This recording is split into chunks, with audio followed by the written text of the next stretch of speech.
Hello everybody, welcome back to Coding with Marcos. My name is Marcos, and in this video we will be discussing the basics on how to get started.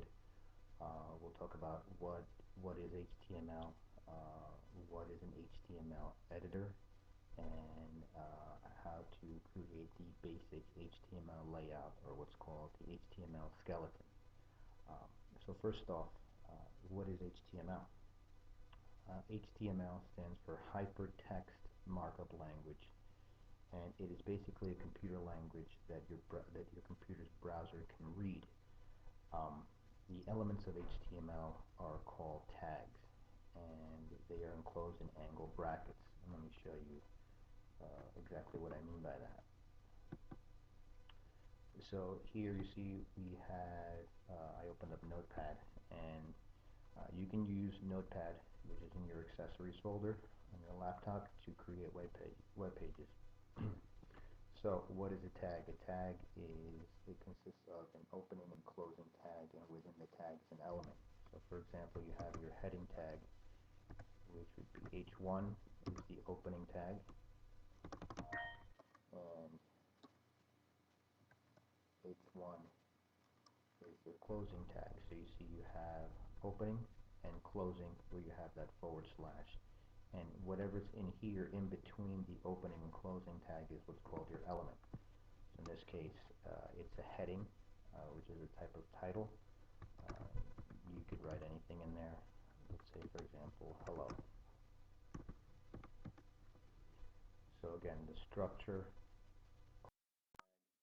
element, and closing tag. It's important to understand that these elements are the building blocks of all the web pages you see on the World Wide Web. Um, the HTML skeleton, which is the basic structure, the basic layout of the web page, which is what you're going to use to get started, consists of your HTML tag, so your opening tag, and then within that HTML tag we're going to add other attributes. So then you have your closing HTML.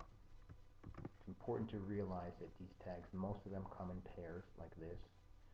Some don't, and we'll go into that. Like for example, the image tag represents an empty element, so it would just be this, but we'll get into that later.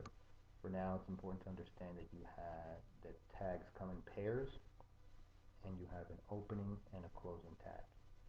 So we have our HTML tags, opening and closing. Within these two tags, the HTML structure consists of a head and a body. Easy to remember. So you have your head, which is on top, and then you have your closing tag to your head. And you add lines of code within the head tag. And right underneath that is your body tag, opening tag, and closing tag, again using the forward slash. Move this up a little bit.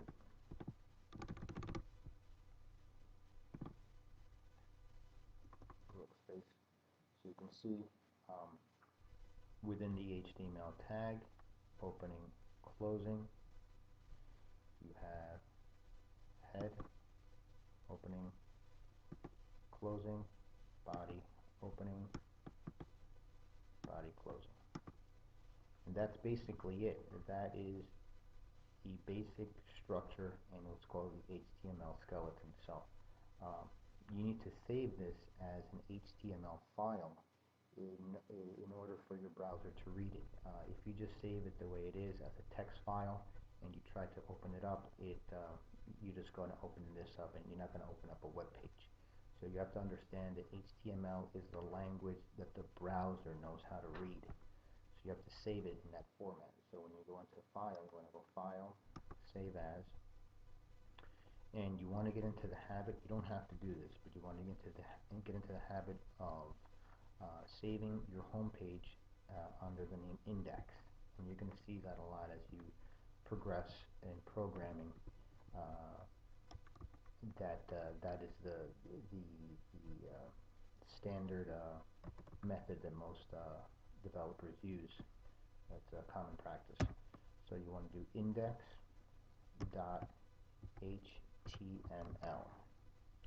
Save it like that. And now let's go and see what happens when we go to that document. So let's go in there and let's open up index. You see I've opened it up, and I'll move this over. We've opened it up. You can see here index.html, and the web page is completely blank. Super job. What did we do wrong? Well, we didn't do anything wrong. It's because this is to show you that the web page doesn't display those tags. Those tags are for the developer to see, and within those tags we will add certain lines of code that will manipulate what the browser sees and what the browser will display. So let's go in back to our basic page that we just started,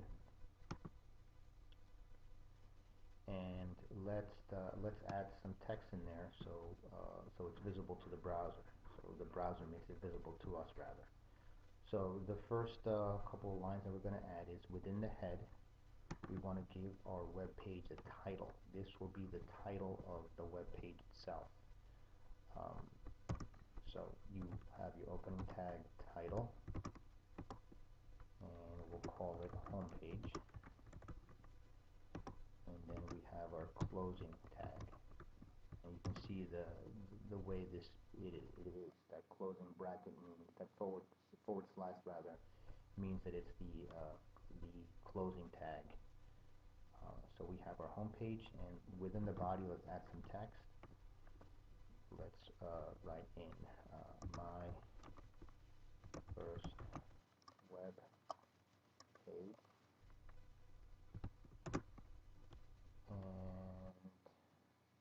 and that's it. Let's go ahead and save that. Okay, let's go back to our index page,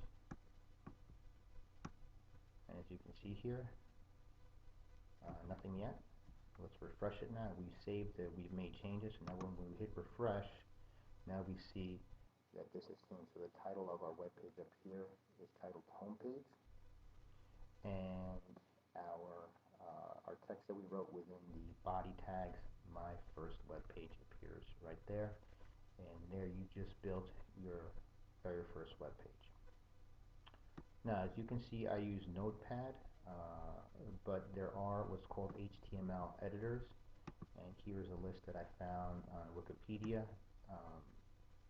There's a lot of them out there. I'm not familiar with most of these. Most of them are free, so you want to look for one that's free. The one that I used and that was recommended to me when I first started learning how to code is this guy right here, Notepad++. That's what I use, that's what I prefer, and that's what I'll be using in these videos.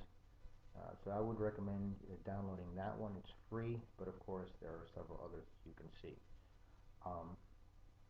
What is the advantage of having an editor as opposed to just using your Notepad? Well, it's basically layout. It's the way that you see the source page. So for example, this is the exact same web page using Notepad++, and you can see the layout it's much easier to read. It's numbered on the left margin, the different lines of code, so you can if you're debugging, if you're trying to when you have several lines of code, it's a lot easier to look for it by line and know that you have to make a change on line 10, and know exactly where to go. It's also color coded, so it makes it a lot easier to read.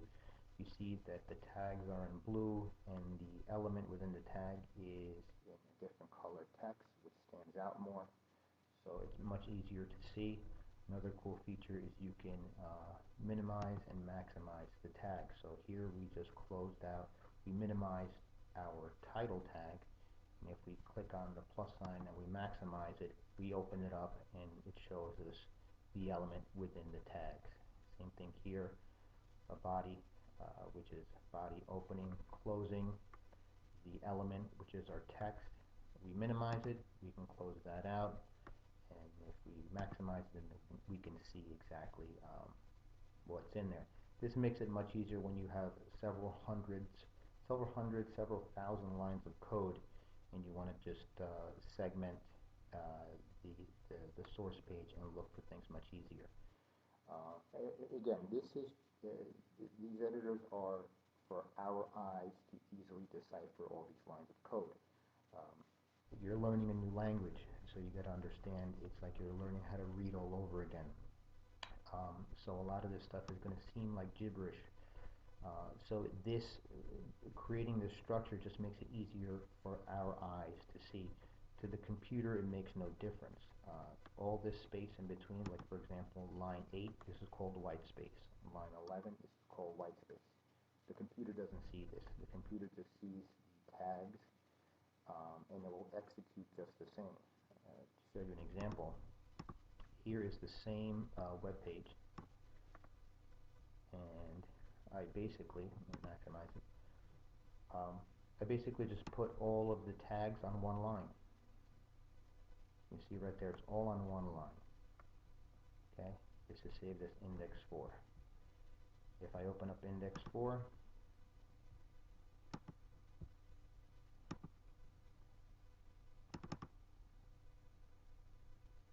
it makes no difference. It's the same page, home page, my first web page, same as our other page. So it's exactly the same. It's no difference. It's again the breaking it into that specific semantic structure makes it easier for our eyes to see. Anyway, that's about it. Thanks for watching, and we'll see you in the next video.